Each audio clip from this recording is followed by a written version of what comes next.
Madam Chair, I have a video I would like to end with that just, let's review, if we could cue that, to remind, and I want to remind my Democratic friends, at a point in which you once had the majority of the American people on your side, this is what your party believed in.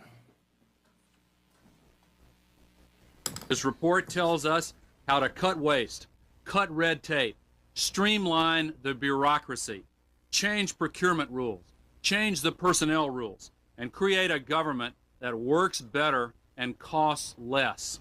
I've read it, and where it says the president should, the president will.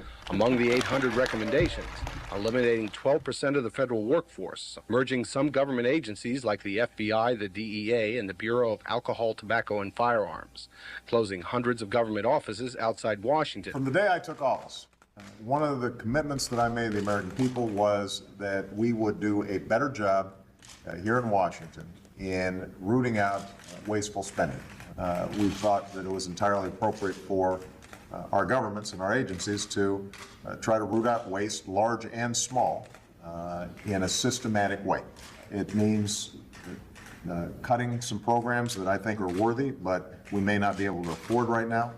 A lot of the action is in Congress and legislative, but in the meantime, we don't need to wait for Congress in order to do something about wasteful spending that's out there.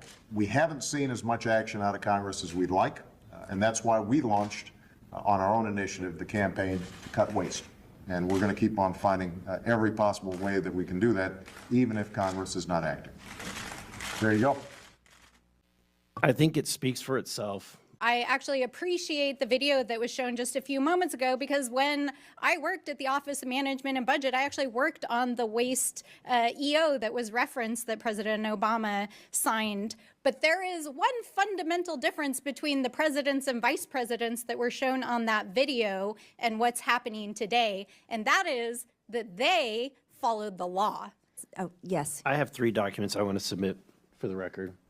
The first document is the Constitution, Article 2. I would like to submit that for the record. That clearly spells out the president's authority. I would also like to submit for the record 5 U.S. Code 3161, the employment compensation of employees, which clearly spells out his authority to create DOGE. And then I want to submit for the record the executive order that Trump issued on January 20th of 2025, establishing DOGE officially.